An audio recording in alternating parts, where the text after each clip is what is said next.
Okay. You're from Flying Wheels? Yeah. What a great company you are. Thank you. I got your plate already. Don't worry about it. I got you. This stupid electric car is going to cost me so much money. I waited since 2019 to get this vehicle. Today's video, after 6 months of ownership, the top 10 things I hate about the Tesla Cybertruck. My name is Craig from Flying Wheels. Let's get going.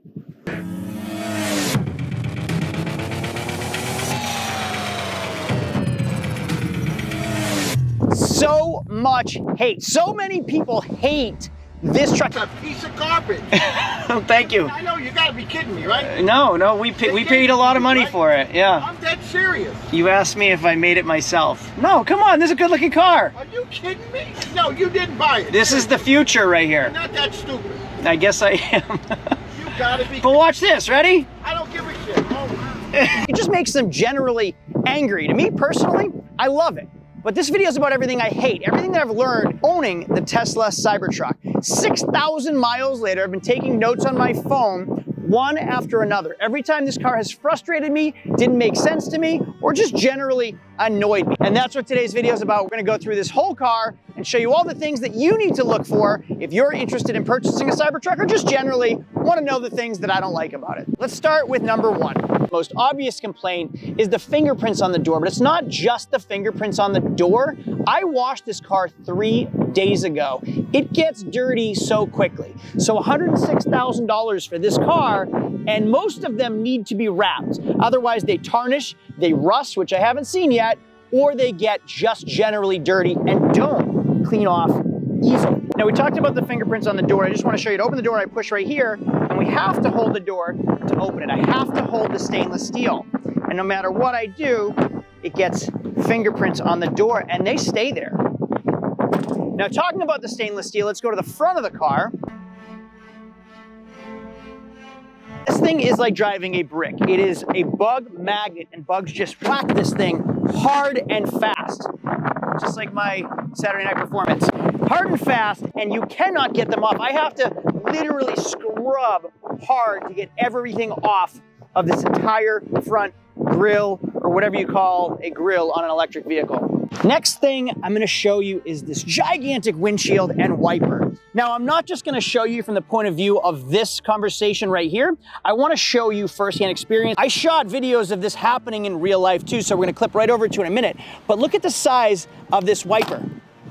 Out of stock. If I need to replace this wiper, it is currently out of stock, and over $100 to replace the world's largest wiper. Now, on top of it being the world's largest wiper, it actually sprays from the wiper. So you'll see there's no nozzles on the hood like most cars, but what happens is it sprays down. So I'm gonna turn the wiper off right now, and just the water just climbs up my windshield. It's so dumb. So as the wiper's coming up, it sprays everything down. Honestly, it's not a good feature. It's not a good function. It doesn't work well. Here's what I mean in real life. You can see all the morning dew on my windshield right now. I'm gonna turn the wiper on. It's gonna push it all down. Water just goes right up the windshield again.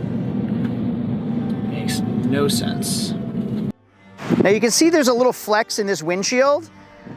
I can typically call my glass guy and have a windshield replace. This isn't something that I can just call like the mobile glass company and have them replace it when this one day cracks. I'm gonna have to go to the Tesla dealer, which I'm gonna get into what a pain in the butt it is to have this car serviced in a little bit. I couldn't even tell you what the world's largest windshield is going to cost to replace when it's time for replacement. Follow me right into here.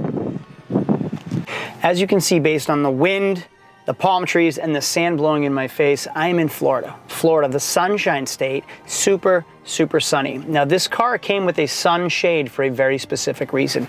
If you look up here, the world's largest windshield also has the world's largest dashboard. And above this like rubbery plastic dashboard is a fabric dashboard. Now this fabric, if you know any car, fabric fades, especially in the sun. Black turns to red pretty quickly. Now this car's still new enough that it hasn't faded at all, but how long will it take before this black right here turns faded black, or bright red. I don't know, and I hope I don't have this car long enough to find out. Now, the steering wheel is pretty neat. You'll notice it's kind of an arcade oval steering wheel. The problem with this, I drive with my legs quite a bit. I know we're not supposed to, but I drive with my legs frequently, and I don't have that feature anymore. So if I need to get something out of here or whatever, if I want to be a distracted driver, which again, I know I'm not supposed to do. Well, if you run out of juice in an electric vehicle, you have two options. You, number one, call a tow truck that tows you to the nearest charging station. Or number two, you call a company to bring out a gas or diesel generator to help charge your car to get you to the closest charging station. That's our future until this bad boy right here came along. Oh no, there's no charging station near me. I am gonna run out of battery. What do? I go to my Bluetti. I take my Tesla charging plug. I plug it in right there. Turn on my Bluetti power station. Hit AC, see the light come on, and voila. You can see right here, the vehicle is charging. I just keep it in my truck bed, emergency. Hey, I got power right here. Yes, in an emergency, you have power right here. Forget the gas or diesel generator. This guy right here hasn't been running in years. So it's flipping loud. You hear both of those generators running right now? If you need portable power, if you're camping, if you're going off grid, this is where it's at. You can charge this via solar. So if you are going off grid, get your solar panel attachments, plug them into your Bluetti. And when I'm looking to go off grid or traveling, I can even charge my Bluetti power station with my Charger One hookup from my car directly. It's an efficient way to charge your power station on the road. You can hook it up right to your car's battery here, plug these into your Charger One right here, and a breaker included. Just like my Cybertruck will power my house, so will my Bluetti, and they're stackable. So if one isn't sufficient, you can double up and triple up and quadruple up and have power to your home in an emergency. Bluetti is offering up to 56% off right now on their Black Friday sale. It provides 2,400 watts of AC power output, expandable up to 4,096 watts, 0 to 80% recharging in 45 minutes with 2,400 watt AC input, 1,200 watt max solar input, 6 ways to recharge, and it's also quiet and high efficient. Why would you not want something for emergency use? Something to have as a backup in any situation. It is a no-brainer. There is a link in my description to get yourself a Bluetti down below. You're gonna definitely want one in your next emergency. Now this car is supposed to have auto steer. I still don't have cruise control. So I guess that's the next part of this clip. I'm gonna go right here, I'm gonna open the glove box and grab my window sticker, close the glove box. If you look right here on my window sticker, Foundation Series is $20,000. It comes with full self-driving capability and base autopilot included. It does not come with base autopilot or full self-driving. I bought this car 6 months ago, drove it from New Jersey, 6 hours home to New Hampshire without cruise control. Now this pedal is fairly heavy to use. It's probably a first world problem. But cruise control is a nice feature. I just paid $101,985 for a car that doesn't even have cruise control, never mind autopilot. I've had 2 updates. Most of Teslas don't always have to go into the shop for service. A lot are just from updates. So if I scroll right here and I look for software, it will tell me if there's a new update, full self-driving capabilities. Cruise control? No cruise control, does not function. I have a Tesla that has autopilot functions that does not have autopilot functions, down to as little as cruise control. It still says lane departure features unavailable, and it will also say autopilot unavailable, whatever, yeah, right here, lane departure and autopilot unavailable, So, spent a lot of money on a car that I don't even have cruise control. Like my right foot, it gets tired. This is a heavy pedal. I've updated it twice for autopilot. I've had it for a minute, maybe a minute and a half, twice, and then it went back to default where it said service cameras, alignment needed. That has been like that since the day I bought this car. This right here, I left that leaf there on purpose. This leaf fell in between the cracks of the panel. What else? Dirt, debris, anything falls behind these panels in all the cracks, and it's not just right here. Follow me over here. When I went through the grass, all of these little cracks in here caught grass, dirt, and mud, and you can't get it out without removing the panels. So, let's see if I can do this. All in here is actually covered in grass, old brown grass, and I can't get it out unless I move these panels. So going off-roading wasn't really a great idea because although it is a truck, everything gets wedged through all these spaces, and the splash pan, which is down here, just took all the brunt of it, and you can actually see the grass that's still wedged in down underneath behind the tires. I can't get that out unless I pull that entire splash pad. This puddle right here looks like it would be fine to drive through. I should be able to drive quickly through it, splash, it would be fun for me. Go over the curb, that's what trucks are for. Those are the things that make me happy. However, just on the other side of that dune is the ocean. The ocean is salt water. This is salt water. This is corrosive to the batteries in electric vehicles. For a lot of electric vehicle owners, their homeowner's insurance won't cover their home if they're parking their electric vehicles and charging inside of the garage at night. That brings me to my next point. Follow me inside the car again. This right here is an important safety recall from Tesla Motors issued to me.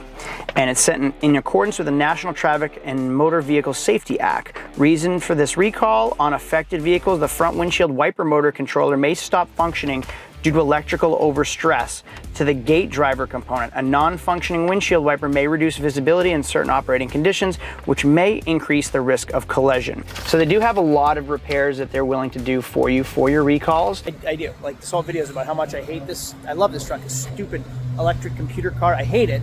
Windows down. Hate it. But honestly, when I bought this car, the people inside the Tesla dealership, unbelievably friendly, helpful. And then today, same thing. Like, no one was short. Everything was easy. They took me spontaneously, no appointment, within 10 minutes. They diagnosed it. It needs a window regulator. And then I also have a wiper motor recall that they're going to take care of. So they ordered it for me. If it comes in before, they're going to bump up my appointment. So again, want to hate it, stupid computer car, and I have to do everything electronically and through the computer on my phone. I hate that. But when it comes to the actual people, when you get a person, when you're able to, they've been phenomenal. However, today I just got a notification from Tesla stating Tesla is recalling 2,431 Cybertrucks, and this time there is no software fix. So like I had said, a lot of the updates can just fix the glitches. This case, it has to go back in. Tesla is often able to fix defects in its products by pushing out new software. The solution to the failing inverters very much require a technician to work on the affected trucks. So I have to schedule in service for this Cybertruck. Ford dealer, Chevy dealer, there's one in every town. Tesla, there isn't a Tesla dealership in every town. The closest to me is West Palm Beach, which is 45 minutes south. So 45 minutes there, 45 minutes back, plus I have to wait while I'm there. So it's easily a 2-hour process every time I need to get this thing in for service or some type of problem that I have. I'll give Tesla a lot of credit. There are a lot of cameras on this car that show up on my tablet display that show me all of my surroundings. But generally, I like to do it the old-fashioned way. I like to look in the rearview mirror and look out my back window and use my side mirrors as well. Well, with this car, the rearview mirror is tiny, and then so is the rear window. But the rear window is only there if, the tonneau cover is open. But when I shut the tonneau cover,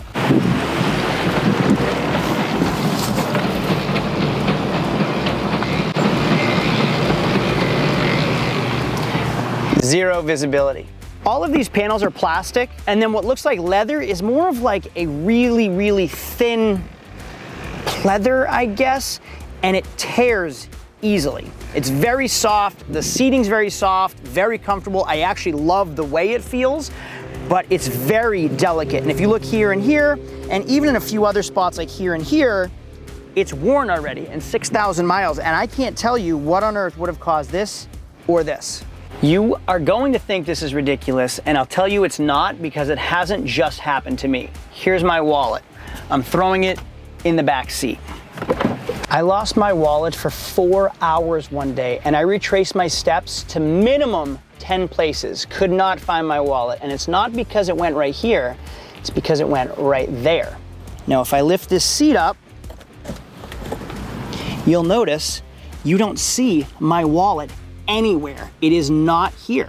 So when I was looking, I'm like, oh, maybe it went through the seat. You look here, you go like this. My wallet is not anywhere to be found, and I want you to see what it actually looks like from my point of view. It is not here. Look at, even there's napkins, there's a hair tie. There is no, oh, hang on, there it is. It's behind the seat. There's my wallet. Now, I thought that was a me problem until I took out some friends to dinner one night. He lost his phone, and I knew exactly where to look. He sat in the back seat, and I knew, because I lost my wallet for so long, where his phone was. Now, one of the things I love about the Cybertruck is the back seat.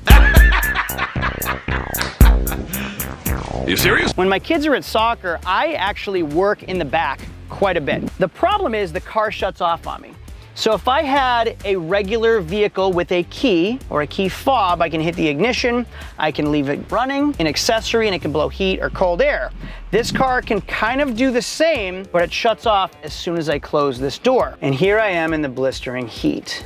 So if I hit climate right here, I can keep it, I can put it in dog mode, or I can put it in camp mode. Now, if I put it in dog mode, this is pretty neat. I'm gonna leave it right there. I can change it to the rear as well. And when I get out of the car and walk away, it will actually alert anyone outside of the car that there is a dog in here and what the temperature is.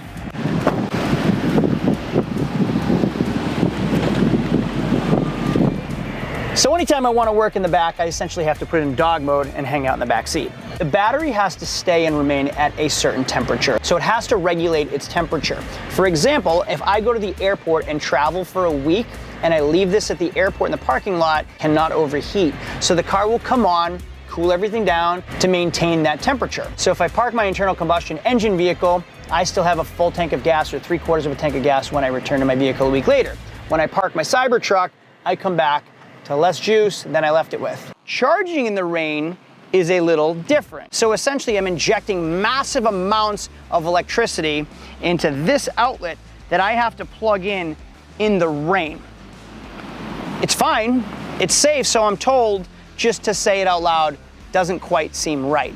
Now the problem is, this is just a small door on a hinge. There's nothing latching it in place right here. So you can see how easily it opens a little bit. If I'm driving on the highway, this thing flaps in the wind non-stop. Now it doesn't cause a problem right now, although you did see that it just opened. I can see it in my mirror flapping. How many thousands of miles before this actually just breaks? Can it just take the beating of blowing in the wind like this forever, or is it eventually just gonna stop working? This car has some very sharp edges, and like I had said, autopilot, cruise control, not all the cameras are active. There's a flaw that I have to take it back for service, and service is a month out every time I need it. I have dented, severely dented, the garage door on my brand new house because you'll notice there's no backup sensors. There's no parking sensors. I have a dent in my plastic bumper because there was nothing telling me that I was too close to something that the camera couldn't show me. Again, no rear view mirror, couldn't see it in my corner mirrors, sensors weren't working, really did some damage to my garage door. That again is brand new because of these sharp edges. Let's get into the almighty service department, which I've brought up several times. Tesla dealer, not so lucky, especially in New Hampshire. The closest one is an hour and a half away.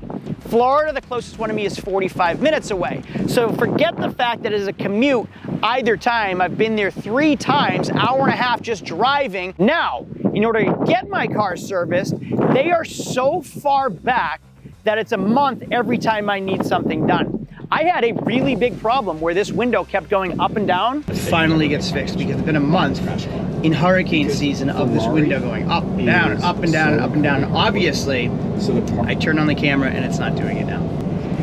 Thank you, thank you. Thank you. Finally. Oh, I really start to hate this car. I can't get service for an entire month. Service, the 800 number is a computer. There is no person I can call.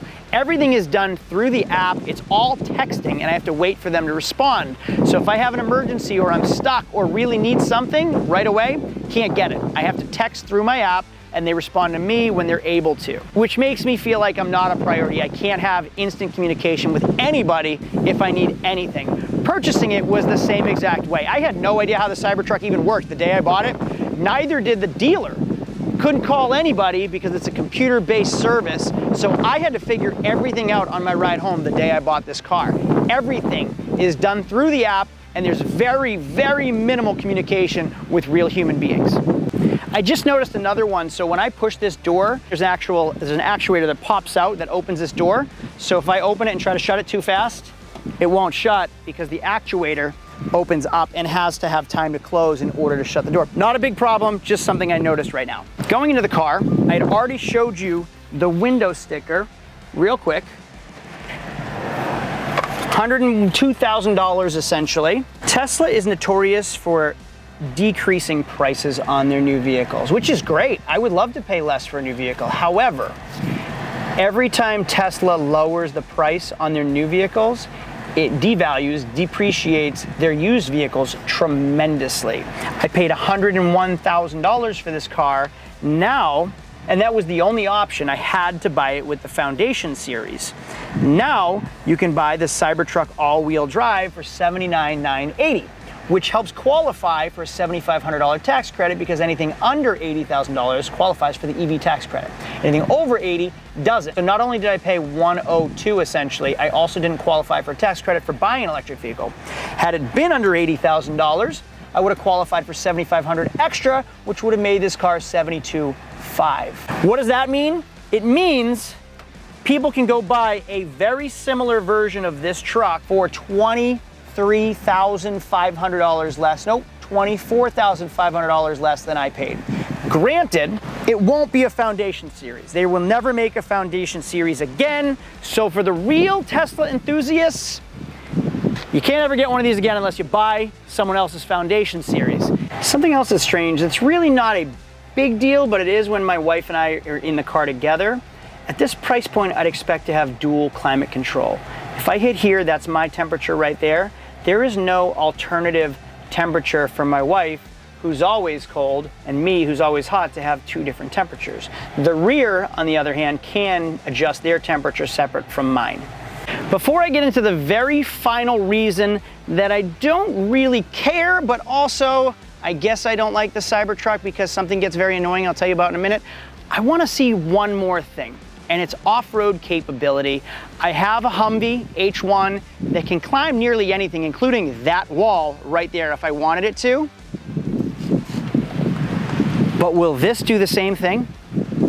So I'm going to go into park, and then from here I'm going to turn it into all-wheel drive. Confirm. We'll do trail assist. Confirm. Where we have our settings at high. They actually have an off-road app if I want that shows me everything around me in cameras. It shows me the pitch, the leveling. It's actually pretty cool, and this wasn't really available until just recently. I just got an update. Now I haven't even seen any of this. Locking differentials, I'm going to turn them all on. Indication lights flashing, turn steering wheel left and right while moving forward to help engage. Confirm. And then it actually says that we can raise the ride height to very high, which is 13.9 inches of ground clearance. So the Cybertruck is gone. I sold it. It's been 2 weeks without my Cybertruck. And to be quite honest with you, I miss it. But I suffered tremendous depreciation. I had to sell that thing before it went down in value anymore. I'll have a whole other video about how I sold it, what it sold for, how much I lost in 6 months of ownership owning this Cybertruck. Whole other video. If this video was interesting or informative, I really appreciate the thumbs up and subscribe if you like anything automotive related. I can tell you, I did love the Cybertruck, but it's because I have other vehicles that can replace it for longer trips. I have a bigger vehicle for road trips with my family. It's novel. It's fun. And if you like attention, good or bad, that was the truck to have. It has made millions of views, and I miss it every day. Thanks for watching. My name is Craig from Flying Wheels. I'll see you all later. Adios. The other Cybertruck's running through right now. Let's see what this one sells for.